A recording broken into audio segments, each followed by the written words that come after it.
Ustad Fayaz Ahmed Sama Shower.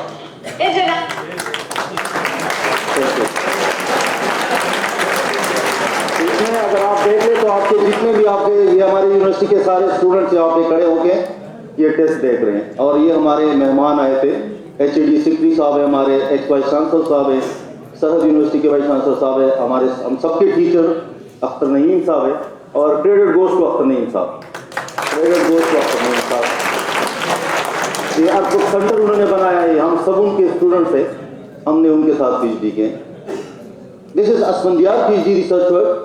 जितने भी confined brick masonry पे हमने काम किया था उसने एटेना में इसको मॉडल किया है, एटेना सॉफ्टवेयर में उसने मॉडल किया। This is numerical modelling. This is MEC research work. Sadiq, maybe some people know him. He is working in irrigation department. He is executive engineer or SDO. So this is hollow concrete blocks, and we got these blocks from prime crete industry who are working in this Qatar. Their factory is in Qatar. इसके बाद है हमारी fly ash bricks. Fly ash bricks, ये अभी fly ash की बात हो रही थी, तो दिस फ्लाई एश ब्रिक्स है 50% फ्लाई एश। इन्होंने हमारा काम देखा फेसबुक पे और सोशल मीडिया पे, तो the person came from Sheikhupura, Lahore से हमारे पास आया, कहते कि मेरे ऑलरेडी फैक्ट्री मैंने बनाई है, आप लोग इस पर रिसर्च करें। और उसने 6000 ब्रिक्स भेज दिए यहाँ पे, सारा खर्चा उसने दे दिया स्टूडेंट्स को, उस पर हमने रिसर्च किया, अंडरग्रेड स्टूडेंट्स की और MSc स्टूडेंट्स की। और हमारे पास रिजल्ट जब आ गए तो फिर उसके बाद यूनिवर्सिटी ने उसको लाइसेंसिंग एग्रीमेंट उनके साथ हमारा हो गया। वो 10 साल तक यूनिवर्सिटी को लाइसेंसिंग फीस देगी, जो सर्टिफिकेट है उसके बेस पे यूनिवर्सिटी को ये खुद काम करेगी।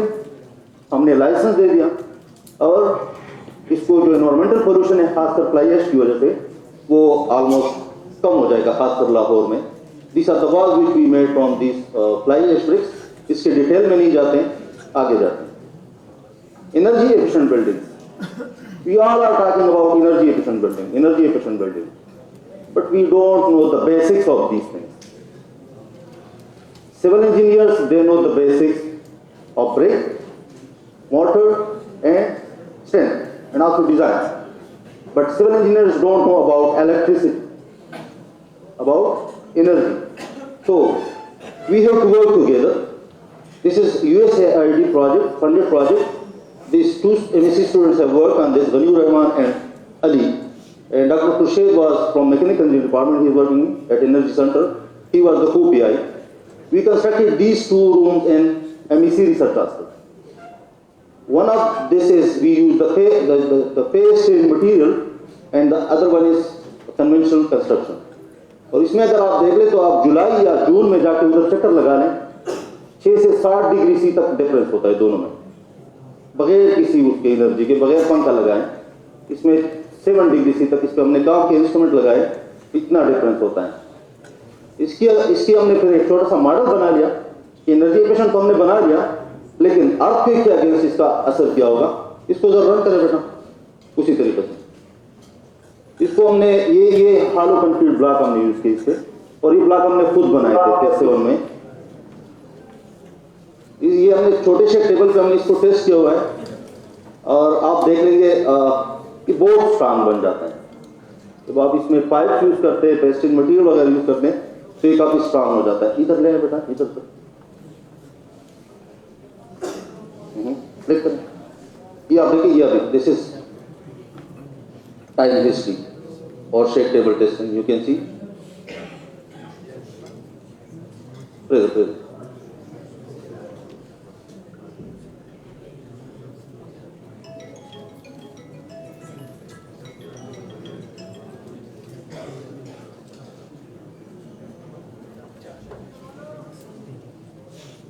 इस पे आखिरी रन तक इस पे कुछ नहीं हुआ।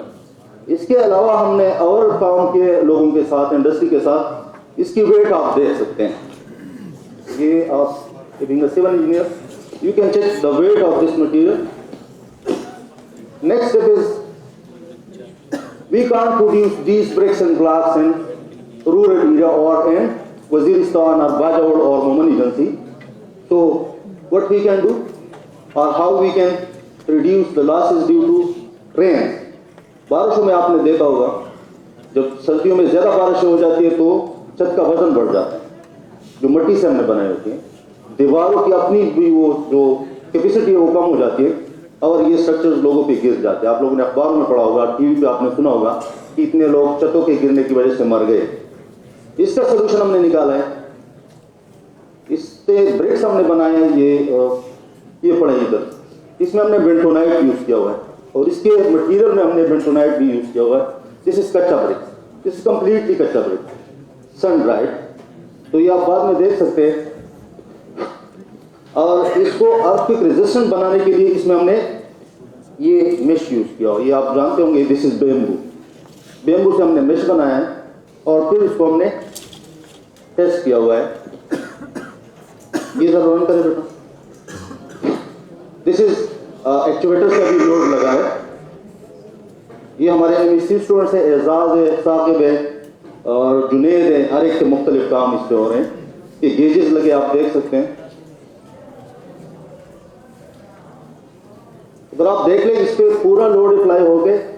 ब्रिक्स में कुछ ना कुछ क्रैक्स आ गए, लेकिन बेम्बू में कुछ फर्क नहीं आया। जो बेम्बू है ये ऑलरेडी टेस्ट हो गए और ये काफी स्ट्रांग है। टेंसाइल स्ट्रेंथ इसकी ऑलमोस्ट 10 टाइम्स ज़्यादा है स्टील से। तो this is one of the solution for rural areas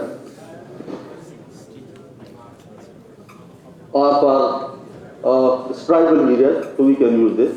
अच्छा, बेंटोनाइट यूज करने से क्या होता है, इसकी जो परमिएबिलिटी है ये इम्परमिएबल बन जाते हैं। इसमें वो पोर जो है वो खत्म हो जाते हैं।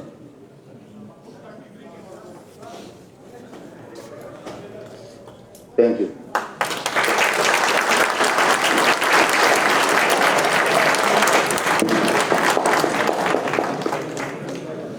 Thank you very much, sir, for the very informative, interesting, and productive presentation. If you have any question, the house is open for question. Thank you.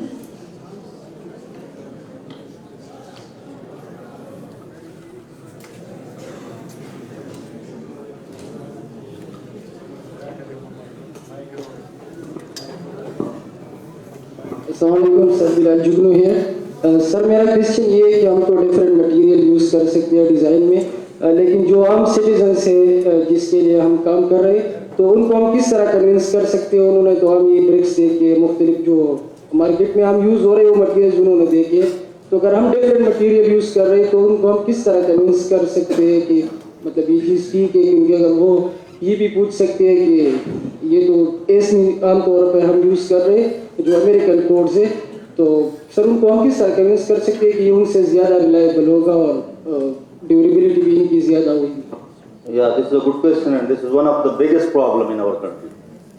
क्योंकि लोगों को अपनी चीज़ की समझ नहीं आती, लेकिन दूसरों की चीज़ों में उनको हर एक चीज़ की समझ आती है। तो इस तरह के लोगों को समझाना थोड़ा सा मुश्किल हो जाता है, लेकिन थोड़ा सा टाइम लगेगा। पहले हमें खुद भी यकीन नहीं आ रहा था क्योंकि हमने एक्सपेरिमेंट नहीं किया था इन पे। अभी हमने एक्सपेरिमेंट किया तो हमारा यकीन आ गया, हमने आपके साथ शेयर किया तो आप लोगों का यकीन आ गया। इससे पहले वो अब्दुल्ला अपने क्वेश्चन पूछा था वो बाबर साहब से कि हम इधर बैठे हम तो सुनते हैं लेकिन हम कोई सुनता ही नहीं है हमारा। तो आप इधर सीख ले, अल्लाह आपको मौका देगा। कल आप जाएंगे, आप डिपार्टमेंट में एसडीओ होंगे। ये हैदर साहब हमारे साथ बैठे हैं, ये हमसे 5 साल तकरीबन सीनियर अशरफ साहब का ही क्लास कर रहे हैं, आजकल डिपार्टमेंट में बैठे हैं। ये चीज़ें ये इधर सुन के, ये इधर समझ के जाके डिपार्टमेंट में अप्लाई करेगा। So this is the best contribution. इंशाल्लाह कल आप लोगों ने जाना है, आप लोगों ने डिपार्टमेंट लेवल पे, डिस्ट्रिक्ट लेवल पे आप लोगों ने ये सारे काम आप लोग भी नहीं करने इंशाल्लाह। सर एक क्वेश्चन और भी है जी सर। दूसरा क्वेश्चन ये है कि अगर हम देख ले तो आजकल भी हम अगर कोई टेस्टिंग कर रहे हैं मटेरियल पे या किसी और चीज़ पे, तो वो हम अमेरिकन जो कोड्स है उनको फॉलो करते हैं। हालांकि आपको पता है सर कि हमारा और उनका जो ज्योग्राफी है सर, उनमें बहुत बड़ा डिफरेंस है सर। और साइल पे वैसे भी हम कह रहे हैं कि इंजीनियरिंग में जो सबसे ज़्यादा अनप्रेडिक्टेबल अगर कोई चीज़ है तो वो साइल है। इसके बावजूद सर हम उनके कोड्स फॉलो कर रहे हैं। तो हालांकि सर पाकिस्तान ने अपनी भी इंजीनियरिंग के जो कोड्स है, बिल्डिंग कोड्स है, वो बनाए हैं सर, लेकिन सारे कुछ है सर ये तो आप लोगों का ही काम है सर। लेकिन अगर आप भी कोई डिज़ाइन कर रहे हैं तो भी आप वही अमेरिकन कोड के मुताबिक यूज़ कर रहे हैं सर। तो क्या आप नहीं समझते सर कि अभी हमने जो कोड्स बनाए हैं अपने इंजीनियर्स ने पाकिस्तान की साइल पे और इसी कंडीशन में, तो तो सर अब हम उस टाइम पे नहीं आ गए हैं सर कि हम पूरी कोड को फॉलो करें जो हमने अपनी कंडीशंस के मुताबिक टेस्ट किए और हमने कोड बनाए। बेटा सबसे पहला जो कोड बना था 1986 में बना था, and that was a copy of UBC 1981। फिर उसके बाद जलजले नहीं है हमारा, तो जब जलजला आता है कोई आफत आती है तो हम जाग जाते हैं, उसके बाद आप बैठ जाए। उसके बाद क्या होता है, उसके बाद जब तक दूसरा आफत या दूसरा जलजला या सैलाब नहीं आते हैं हम सो रहे होते हैं। तो 2005 में जलजला आ गया, 70,000 प्लस लोग उसमें मर गए। फिर हुकूमत भी जाग गई, लोग भी जाग गए कि हमारा अपना कोड होना चाहिए। तो ये कोड बेटा दिनों में नहीं बनते, ये सालों में बनते हैं। It takes decades, ठीक है। अभी इसके लिए रिसर्च करनी पड़ती है। रिसर्च कहाँ पे होगी? यूनिवर्सिटीज में। यूनिवर्सिटी में रिसर्च तब होगी जब फंडिंग होगी। यूनिवर्सिटी में अगर आप देखें तो आजकल तनख्वाहों के पैसे नहीं है। अभी भी हमारे कुछ तकरीबन 25-30 दिनों से हमारी स्ट्राइक चल रही है। ये जो सफाई हमने की है ये बाहर से हमने लोगों को कुछ न कुछ मैनेज किया है। हमने स्टूडेंट से सफाई करवाई है, खुद हमने सफाई की है। तो इश्यूज है, कंट्री लेवल पे भी है, पॉलिसी मेकर्स लेवल पे भी है, हम में भी है। मैं सबसे ज़्यादा रिस्पॉन्सिबल हूँ, क्योंकि जहाँ पे मैं बैठा हूँ मैं स्टूडेंट्स को कन्विंस कर सकता हूँ, उनको पढ़ा सकता हूँ, उनसे काम ले सकता हूँ। तो अगले 10 सालों में इंशाल्लाह आप देखेंगे जो नेक्स्ट बिल्डिंग कोड आएगा, अभी इस दफ़ा जो बिल्डिंग कोड बना हुआ है उसमें जो सिस्मिक हैजर्ड मैप्स हैं वो शहीदुल्लाह साहब ने बनाई है। हमारे साथ बैठे हैं इधर, ये शहीदुल्लाह साहब ने बनाया। और इनके साथ डॉक्टर वसीम साहब है, हमारे डिपार्टमेंट के बाकी लोगों ने भी काफ़ी काम किया हुआ है। तो ये भी काम हो रहा है बेटा, but still it will take time. कुछ चीज़ें हम उनसे अभी भी लेंगे। STM स्टैंडर्ड्स है वो सारी दुनिया में यूज़ हो रहे हैं, ठीक है। इंडियन जो बिल्डिंग कोड है उन्होंने अपना बनाया हुआ है, इस तरह टर्किश ने अपना कोड बनाया हुआ है। तो कुछ इंशाल्लाह 5-10 साल बाद हमारा अपना कोड होगा।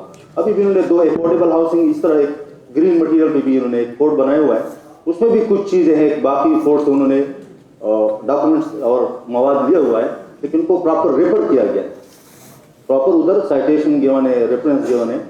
तो ये चीज़ आप कर सकते हैं। जब हम डेवलप होंगे इंशाल्लाह आप लोग आगे आ जाएंगे। पहले तो अर्थक्वेक इंजीनियरिंग का कोर्स भी नहीं था आपके सिलेबस में। ये तो 2005 के बाद या तमीम साहब का जो मैंने नाम लिया, क्रेडिट गोज टू हिम कि उन्होंने इंट्रोड्यूस किया ये कोर्स। बाकी यूनिवर्सिटी में ये कोर्स नहीं है। तो इंशाल्लाह अल्लाह खैर करेगा, आप लोग आएंगे आगे, आप काम करेंगे इंशाल्लाह। Thank you sir. ये बहुत ही अच्छा वो इनिशिएटिव है आपका कि आप से मटेरियल यूज़ करें जिसमें बनाने में एनर्जी का कम से कम इस्तेमाल। तो पट्टियों में जो है ना ज़्यादा पोल्यूशन भी और ज़मीन भी लोगों के ख़राब करते हैं वो।